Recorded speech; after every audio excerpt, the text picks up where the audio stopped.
Oi, gente, tudo bem com vocês? Nossa, como ficou escura a tela, de repente, a hora que eu entrei no ao vivo ficou escuro, tava bem bem mais claro aqui. Pra mim ficou um pouco escuro. Eu só vou então ajeitar um pouquinho a luz aqui, tá? Acho que eu descer um pouquinho assim. Ainda assim tá escuro, né? Bom, enfim. Vai um pouquinho escuro hoje mesmo a nossa conversa. Hoje, então, a nossa live. Ai, desculpa, deixa eu arrumar o microfone. Hoje, então, a nossa live é sobre O Grande Gatsby. E para mim é sempre um prazer estar falando sobre esse livro. Esse livro é incrível, realmente é um livro que eu gosto muito. Eu fiquei muito feliz quando as pessoas escolheram O Grande Gatsby lá nos stories, que eu fiz uma enquete para saber qual livro a gente ia ler nessa primeira live do Clube do Livro, vamos dizer assim, né? Eu fiquei muito feliz quando as pessoas escolheram O Grande Gatsby entre as opções. Então, tá fazendo ruído aí pra vocês? Eu espero que não. Peraí. Deixa eu ajeitar de novo aqui. Agora eu acho que vai ficar legal. É que senão fica raspando na blusa ou na pele e aí fica fazendo barulho pra vocês. Mas, bom, enfim. Eu fiquei muito feliz, então, quando O Grande Gatsby foi o escolhido. E tô muito animada de falar sobre esse livro. Hoje eu vou fazer um pouquinho diferente dos outros dias, né? Que geralmente eu vou, estudo o livro, falo do contexto histórico, falo sobre o autor, né, que momento que ele escreveu, que momento que ele viveu, quais foram as influências que aquele livro teve para ser escrito e quais foram as influências que ele criou, né, que ele depois dele, o que ele influenciou, né? Mas hoje eu vou fazer um pouquinho diferente. Como é a primeira live do clube de leitura, eu espero que a gente consiga ter aqui um grupinho de pessoas interessadas em ler junto. Eu vou falar sobre as minhas impressões sobre esse romance. Então vai ser uma coisa mais pessoal mesmo, mais ligada às minhas ideias, o que eu achava, o que eu acho desse livro, o que eu achei dessa leitura, para ficar uma coisa um pouco mais descontraída, um pouco diferente do que a gente fazia, do que eu faço nas outras lives, né? Então, vamos começar falando do Grande Gatsby. É a segunda vez que eu leio esse livro. Eu li alguns anos atrás e eu me lembro de ter gostado muito, mas ainda assim ele não causou em mim o impacto que ele causou dessa vez, nessa leitura, né? Para contextualizar um pouquinho aqui, a gente conversar, embora eu fale que eu não vou falar de contextualização, mas isso eu acho importante pontuar assim, porque isso também norteia as minhas impressões sobre o livro. Ele foi publicado em 1925 e a história se passa em 1922, né? 101 anos atrás. Então vamos dizer aqui 100 anos atrás. E me chamou muito a atenção o quanto essa história é atual, apesar dela se passar 100 anos atrás, sabe? Isso acho que é uma das coisas que mais me chamaram a atenção no livro. Eu li essa edição aqui, que eu acho que é da Folha de São Paulo, que é uma edição que eu tinha já, essas edições de capa azul, que eu tinha já há algum tempo. Eu coloquei nos stories hoje a capa da edição que a gente tem à venda aqui na Balde de Livros, né? E essa edição é da Câmara Brasileira do Livro, na verdade. Eu gostei muito dessa edição, mas eu achei que, aí eu não sei se é um erro de tradução ou se é um erro não, né? Se a tradução foi feita assim ou se realmente o texto é assim. Ele usa palavras muito desconhecidas. A leitura é muito fluida, apesar dessas palavras, mas tem termos e palavras que realmente a gente não usa hoje em dia, que não estão, sabe, que ficam muito distante pra gente, e isso pode truncar um pouco a leitura para todo mundo, para algumas pessoas, não para todos, mas para algumas pessoas. Essa edição aqui particularmente eu vou não recomendar, né? A edição que a gente vende, que é a edição da editora Príncipes, ela é mais fluida, eu acho que é outra tradução, não tem tantas dessas palavras. Eu dei uma folhadinha e vi que ela não tem tanto essas palavras mais difíceis, mais truncadas. A tradução é mais simples, vamos dizer assim. Então, se eu puder indicar para vocês, eu indicaria essa outra tradução do que uma tradução mais antiga, tá? Só para falar sobre isso, que às vezes isso é um problema para as pessoas, né? Dependendo do leitor, isso pode ser um problema. Bom, a história, eu vou tentar não dar muito spoiler aqui, embora seja uma ideia de clube do livro, né? Então acho que a gente fica um pouco mais livre para dar spoiler, mas eu vou tentar não dar muito spoiler aqui. Enfim, a história é contada por um personagem muito interessante, que é o Nick Carraway. Ele é uma pessoa rica, nasceu rica, né? Mas ele não é tão rico quanto as pessoas com quem ele se relaciona nessa história. Ele é uma pessoa muito bem de vida, né? Não precisou, assim, vamos dizer, trabalhar. Isso já dá um norte para onde o Fitzgerald quer levar essa história, né? E o Nick, então, ele vai ter lá um trabalho.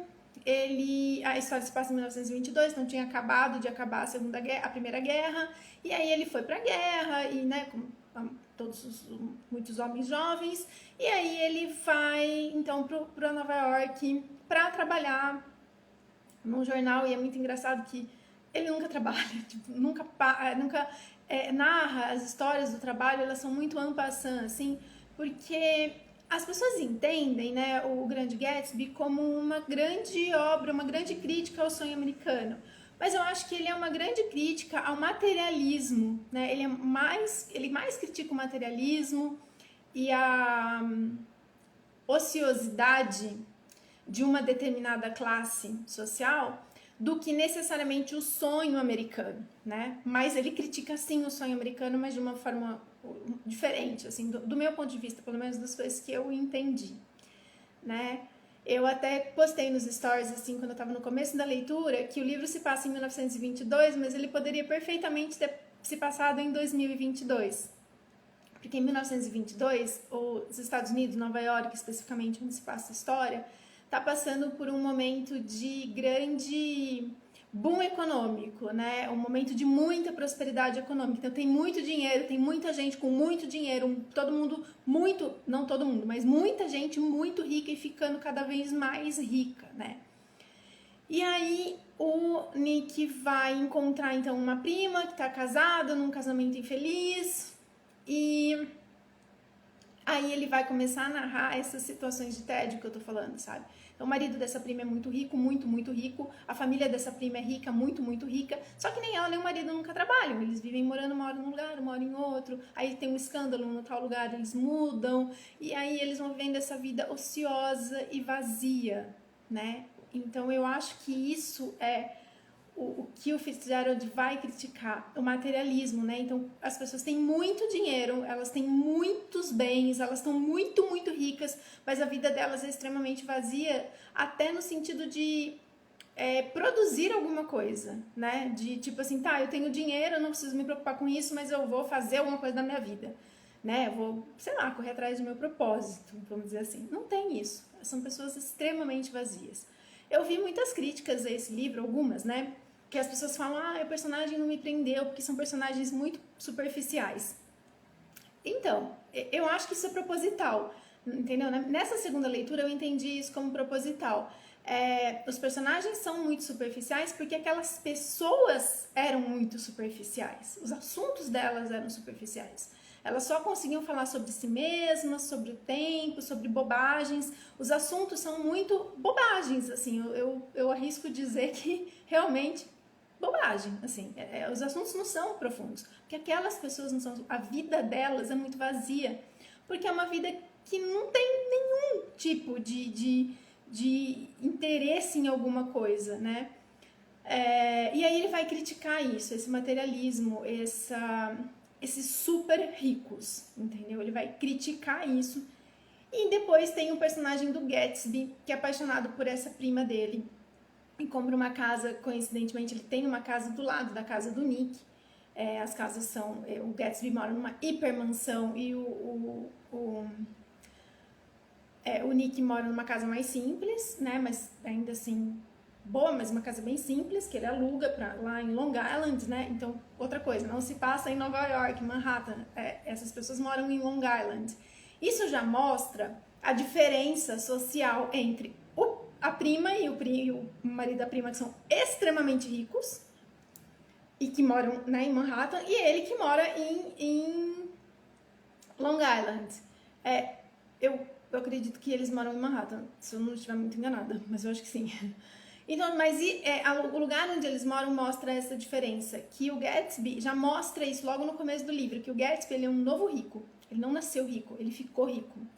E isso tem uma questão ali para aquela sociedade da época, ele não tem o respeito das pessoas ricas. As pessoas vão na casa dele, vão nas festas que ele dá, daí ele dá super festas, assim, onde nada, não tem nenhum tipo de limite, né? E aí, através de narrar essas festas, o Nick ele vai criticando de uma forma velada, mas também bastante clara, ele vai criticando isso, fala, as pessoas comem até se empanturrar, bebem até não se aguentar, elas não têm nada para fazer no dia seguinte, as festas duravam 3 dias, 4, entendeu? E aí ele vai começar a mostrar essa sociedade vazia, essas conversas vazias, essas fofoquinhas de alta sociedade que tinha muito, né? Dessas pessoas que na verdade não tem nada para fazer da vida.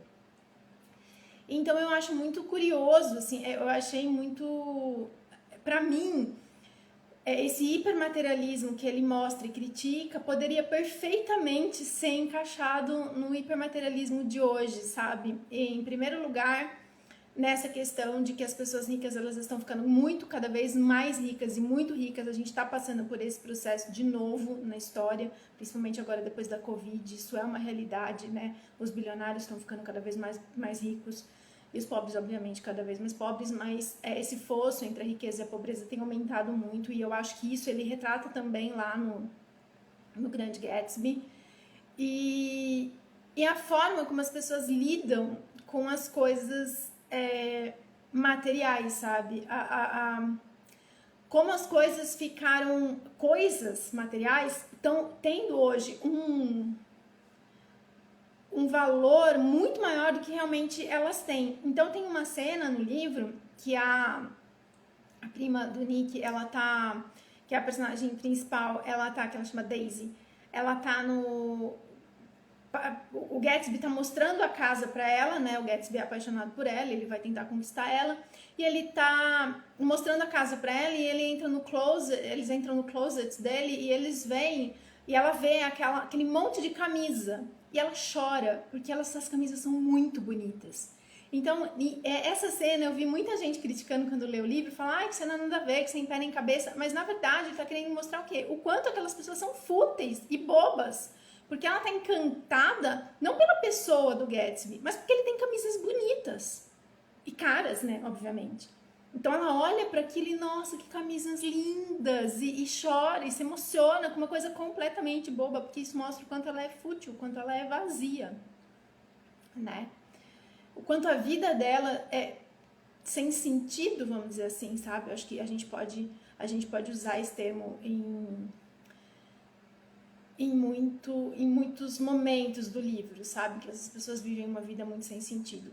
E aí, quando você vive uma vida sem sentido e vazia, o que acontece? A vida das outras pessoas começa a perder valor para você também, né? Porque se a sua própria, você não tem nada dentro de você que te torne uma pessoa pertencente a alguma coisa, as outras pessoas começam a ser descartáveis, né? Então a forma como ela trata a filha, mostra, ela e o marido, mostra que é descartável, entendeu? Até um certo ponto. A Daisy ainda ela tem uma certa profundidade que os outros personagens não têm. O Gatsby tem ele é um personagem bem mais profundo ali, bem mais abordado, porque, né, o Grande Gatsby, o livro é sobre ele, e sobre essa história com ele, mas a gente vê que a filha também tem um valor, mas tá, né? A gente vê que o Gatsby tem um valor, mas pelo que ele tem, e que as outras pessoas, vamos dizer assim, as pessoas pobres que são envolvidas nessa trama, não tem valor nenhum. É zero valor que eles dão para essas pessoas. Tanto as pessoas que se relacionam com as pessoas pobres, quanto as que não se relacionam. Elas não têm valor nenhum. Então vai acontecer um negócio, vai acontecer uma tragédia, e depois eles simplesmente seguem a vida, né?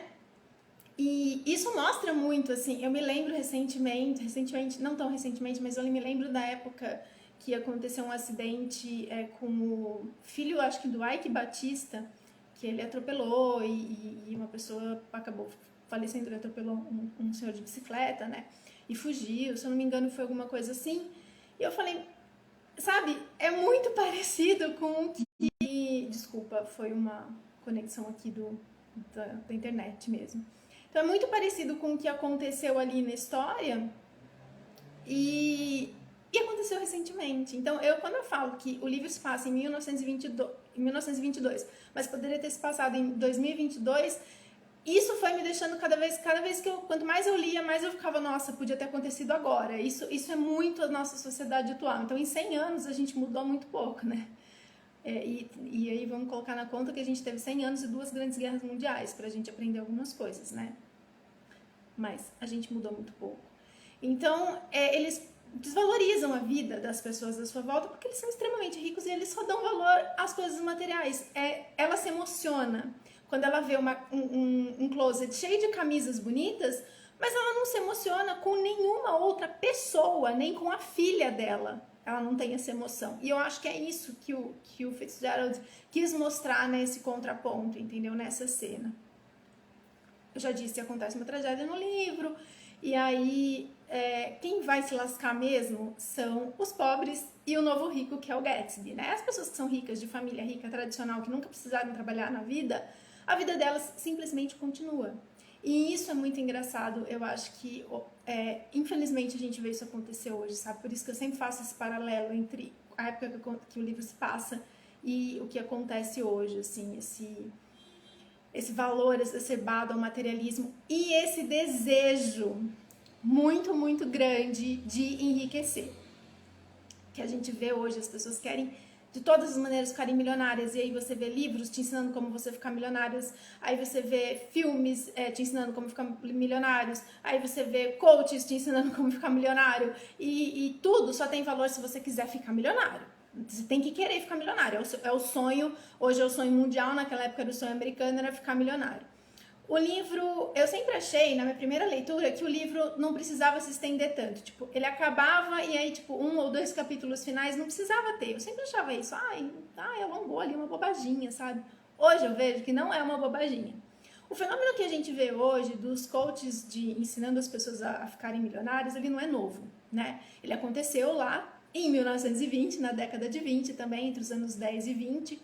Tanto que um dos grandes escritores que hoje é um dos mais vendidos, que é o Napoleão Hill, ele escreveu os livros lá há 100 anos atrás, lá na década de 10 e 20, se eu não me engano, mas acho que sim. Se eu não me engano exatamente as datas, mas foi no começo do século passado, tá? Então ele não é um fenômeno novo, a gente só está revivendo um fenômeno que já aconteceu na história, né? E aí ele vai mostrar isso no fim do livro, ele vai mostrar essa cultura que existia de você ter que buscar a riqueza a qualquer custo e você só ter valor a partir do momento que você tem muito dinheiro. Você só é abraçado, você só pertence a alguma coisa a partir do momento que você tem muito dinheiro. Esse livro é sobre isso. É sobre o seu valor social enquanto um ser humano, né? Não existe o valor do ser humano, porque essas pessoas elas são muito fúteis e elas definem o valor dos outros, o valor social, né? Porque ele é definido pelas classes ricas, né? E aí ele é definido basicamente pelo dinheiro, pelo que você pode comprar, por quantas camisas bonitas você tem. Então a história vai ficando nesse sentido muito melancólica, embora ela tenha um ritmo alucinante de festa, acontecimento, porque a vida das pessoas ela é muito vazia. Então elas vivem em festa, elas dão uma festa aqui, um jantar ali, um acontecimento ali, um torneio de tênis pra cá, e a vida delas é uma correria em busca de um entretenimento, de um preenchimento para esse vazio através do entretenimento que só tem um único objetivo, mostrar que elas são ricas. Então eu dou uma super, hiper, mega festa de 3 dias com tudo, do bom e do melhor, a mais do que o necessário para, sei lá, 400 pessoas, porque eu posso, porque eu sou rico, para mostrar que eu sou rico, entendeu? Não é porque eu gosto daquelas pessoas, não é porque aquelas pessoas são minhas amigas, é porque eu sou rico e eu posso fazer isso. E ele vai mostrando isso, e eu acho que se a gente pegar muito da nossa sociedade hoje, isso também acontece muito. A questão da valorização também, que ele traz no livro, da aparência, sabe? Então, tipo assim, o Gatsby, ele se apaixona pela ideia da Daisy. Ele nem conhece ela direito, mas ele se apaixona, porque ela é uma menina loira, bonita, desejada, todo mundo quer, né? Ele não se apaixonaria por ela, primeiro, se ela fosse pobre, e provavelmente não, nem o Gatsby, nem obviamente o marido dela, o Tom, mas, e também porque ela era muito bonita. E isso toda hora falado no livro. Ela é muito bonita, a filha é muito bonita, o marido é muito bonito, o Gatsby é bonito. O Nick, ele se coloca ali, né, de uma forma... Ele não se descreve tanto, porque ele é o narrador, ele narra em primeira pessoa. Mas eles estão falando aí sobre beleza o tempo todo, né? Tem uma passagem do livro que eu acho muito interessante, que o Nick fala, eu tava trabalhando no escritório, tô lá no trabalho que ele faz, ele vai trabalhar como um corretor de negócios, assim, e ele fala, eu tava trabalhando, mas eu não consegui me concentrar, daí eu tirei um cochilo. Aí eu acho que todo mundo que já teve um emprego na vida, você sabe que se você tá trabalhando e você não consegue se concentrar, você não pode tirar um cochilo, que você é mandado embora, né? Simples assim. Ele não foi, porque ele era rico, porque ele não precisava estar ali, entendeu? Então, tipo, até os empregos que eles têm, empregos muito entre aspas, eles mostram um pouco isso. E a valorização que eles dão, a desvalorização que eles dão pro trabalho. Nossa, mas, tipo assim, gente que trabalha muito, entendeu? Não tem valor. Então, o Gatsby, ele quer entrar nesse universo, ele conhece a Daisy quando ele é criança, quando ele é jovem, né? Aí ele vai pra guerra. Quando ele volta, ele quer ficar rico. Porque era a mentalidade vigente. Você só tem valor se você tiver muito dinheiro. E aí você pega um jovem que acabou de voltar de outras cidades na guerra, o cara quer ter valor. Porque ele viu o que é não ter valor, né? Quem que vai para a linha de frente de uma guerra? Quem que morre, de fato? Não é gente milionária, vamos combinar aqui, né? Principalmente na Primeira e na Segunda Guerra, principalmente na Primeira Guerra, que foi muito mais brutal que a Segunda Guerra em termos de dores emocionais que esses soldados passaram. Ela foi muito brutal porque era uma luta quase corpo a corpo, então eram chacinas mesmo que essas pessoas presenciavam. Então quem saiu vivo saiu muito traumatizado da Primeira Guerra, da Segunda também, de todas, né? Mas assim, falando especificamente da Primeira Guerra, ela foi muito brutal. Então o jovem que vai pra guerra, que vê que a vida dele não tem nenhum valor, quando ele volta da guerra vivo, por um acaso, por uma sorte, o que ele quer fazer?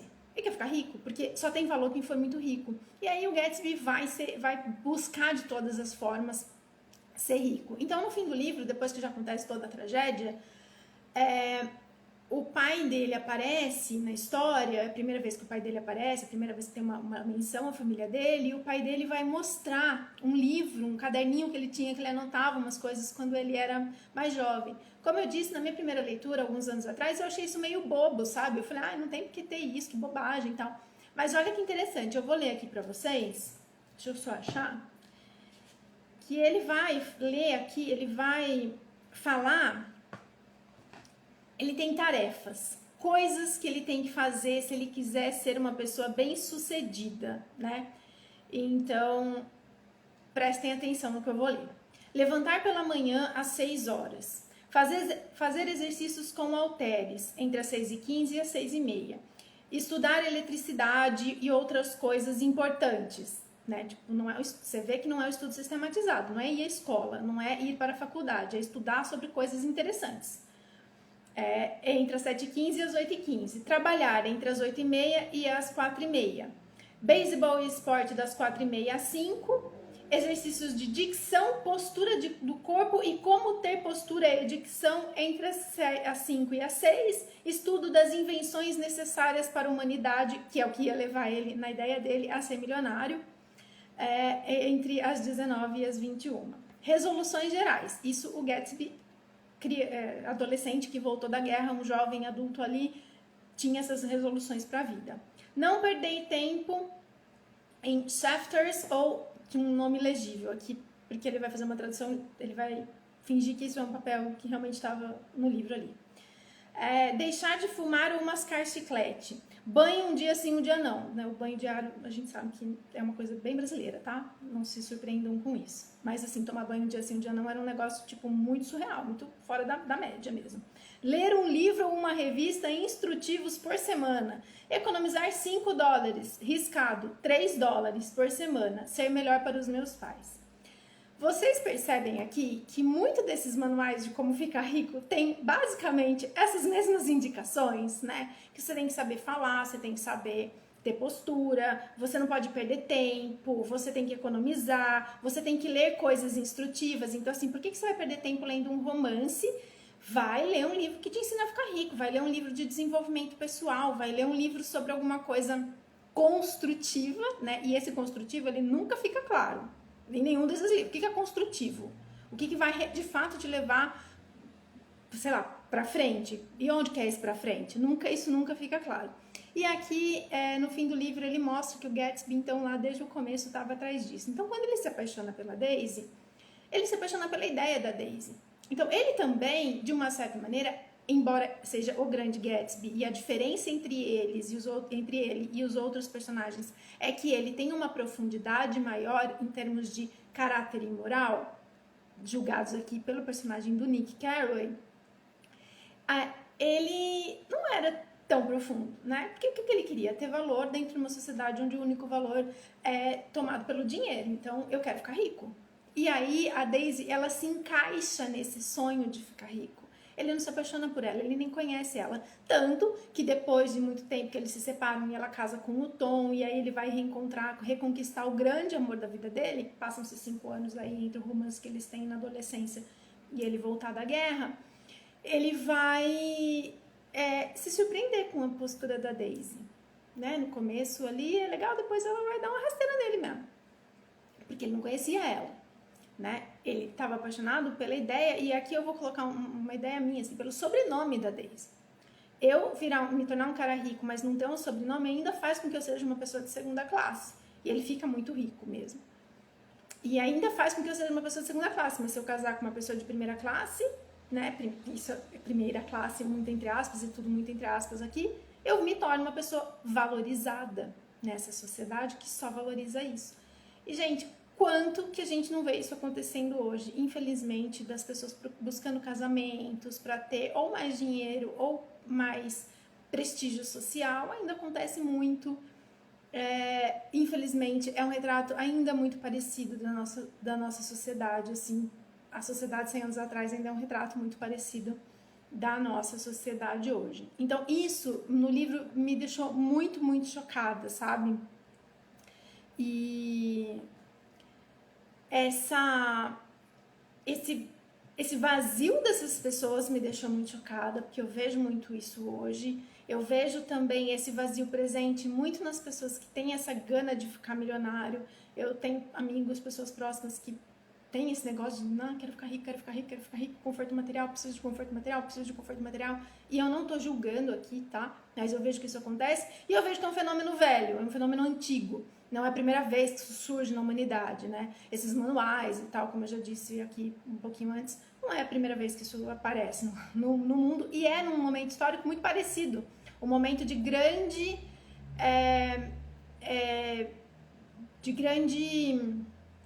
prosperidade financeira. Óbvio, a gente tinha uma grande prosperidade financeira até 2019, a gente tem o Covid e isso está caindo, como aconteceu também lá no começo do século passado. A gente teve a Primeira Guerra, ela faz faz o mercado cair muito, mas nos Estados Unidos, né, eles acabam tendo um grande pico de prosperidade financeira nos anos 20, e aí vem a crise de 29. Então a gente está nessa linha de declínio hoje, vamos dizer assim, se fosse fazer uma comparação ao pé da letra, tá?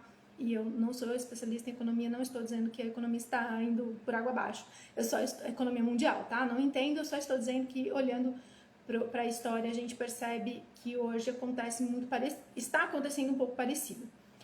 Então, a gente vê que no mesmo momento de muito progresso social, de muito progresso financeiro, as pessoas ficam muito materialistas, e aí os nossos valores e a nossa moral, eles mudam de acordo com esse movimento materialista que a gente tem, e aí surge esse fenômeno de pessoas querendo ficar rica, de ter oportunidade, de correr atrás, e rico, quero ficar milionário, enfim. Ele vai retratar muito isso aqui no Grande Gatsby, através da personagem do Gatsby, e ele vai mostrar que você pode ficar milionário e às vezes você ainda não vai entrar nesse clubinho das pessoas que são bilionárias, entendeu? E aí ele vai mostrar que essas pessoas, elas vão sempre te descartar. E isso é muito interessante, porque é uma coisa que a gente vê hoje ainda muito na realidade, muito rolando real, oficial, assim, no mundo. Essa coisa do descartar as pessoas porque elas não têm o tanto que eu gostaria, ou que eu tenho, ou que eu gostaria que elas tivessem. E aí a vida mesmo dessas pessoas, ela vai ficando insignificante para mim. E eu volto a dar aqui o exemplo do Thor, né, do filho do Ike Batista. A gente vê isso em outros casos também, muito sérios, que acontecem, de pessoas que são mortas por pessoas ricas e nada acontece. Enfim, eu acho que esse livro vai retratar muito isso, sabe? Quanto que a gente perde os nossos valores de frente pro materialismo. E quando eu falo a gente, eu quero dizer a gente enquanto sociedade, não a gente enquanto ser humano particular, né? Claro, cada um vai ter os seus valores, mas eu falo isso enquanto sociedade, o quanto fica normalizado meio que o valor financeiro de cada um, sabe? Tipo, a pessoa mais rica, ela vale mais, a pessoa menos rica vale menos. E na escala social, eu tô dizendo, tá? Então é bem chocante a gente ver isso no livro, ele escancara isso. Uma coisa muito interessante é que eu sempre achei que o Nick Carraway era um personagem autobiográfico do Fitzgerald. Ele mostrava muito o Fitzgerald e quem ele era naquele momento do começo do século XIX, perdão, no começo do século XX, ali entre 1910 e 1920. Eu achava que o personagem do Paris é uma Festa fosse mais autobiográfico, mas relendo o Grande Gatsby, eu tenho certeza que o Nick Carraway é o personagem que mais explicita quem foi, né, o Fitzgerald por ele mesmo, né? Então ele é autobiográfico.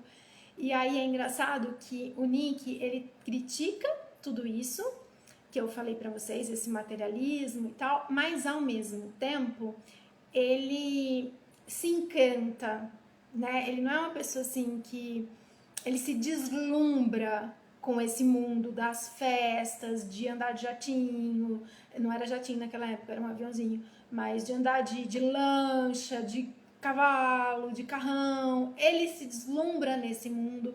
E muitas das pessoas que falam, né, que escrevem sobre a vida muitos biógrafos do Fitzgerald, falam que ele tinha essa postura também. Então, eu acho isso interessante também, que aí ele estava retratando real a sociedade que ele via, né? É uma história ficcional, obviamente, mas eu não duvido nada dele ter visto essa história acontecer de alguma forma, em alguma medida, e ter escrito o livro a partir disso. Eu anotei bastante coisinhas, não sei se vai dar para mostrar para vocês aqui, mas tem bastante marcadorzinho aqui.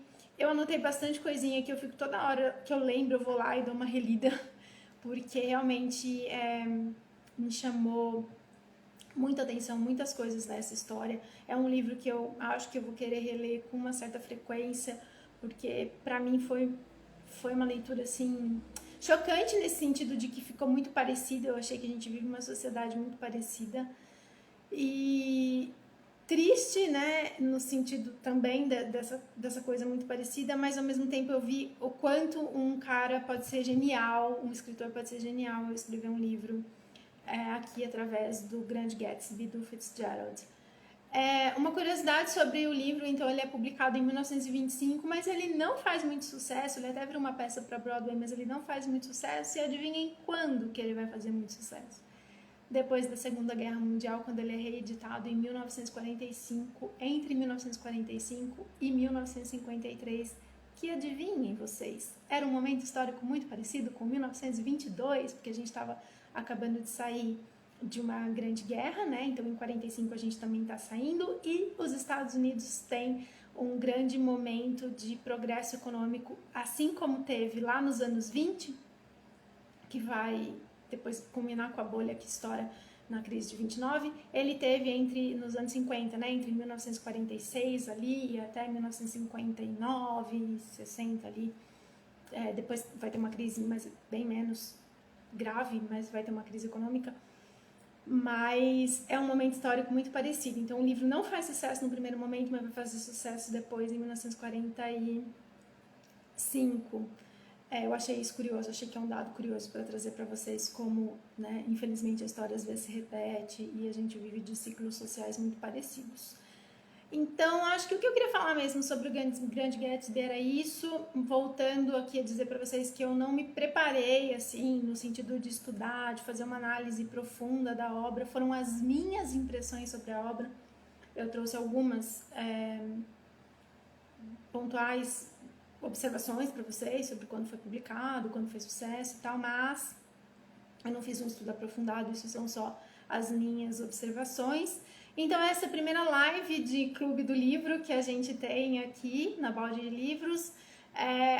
Eu sempre coloco no começo do mês, na primeira semana do mês, uma enquete nos nossos stories para vocês escolherem qual livro a gente vai ler no mês, e na última quarta-feira do mês a gente faz uma live para discutir esse livro. E se alguém tiver lido e quiser aqui falar na live, pode pedir para entrar na live, pode só escrever aqui algum comentário. A ideia é fazer isso de uma forma bem solta, bem simples, mas que a gente possa aqui conversar sobre livros que vocês escolham para a gente ler junto, tá bom? Bom, era isso por hoje. Muito obrigada a quem ficou por aqui até o final e nos vemos. Quem quiser o livro, a gente tem aqui na Balde de Livros o Grande Gatsby. Ele tá chegando essa semana, provavelmente agora por causa do feriado deu uma atrasadinha, mas se você quiser garantir o seu aqui, é só mandar um direct ou uma mensagem pra gente no WhatsApp, tá bom? Obrigada, gente. Boa noite. Tchau, tchau.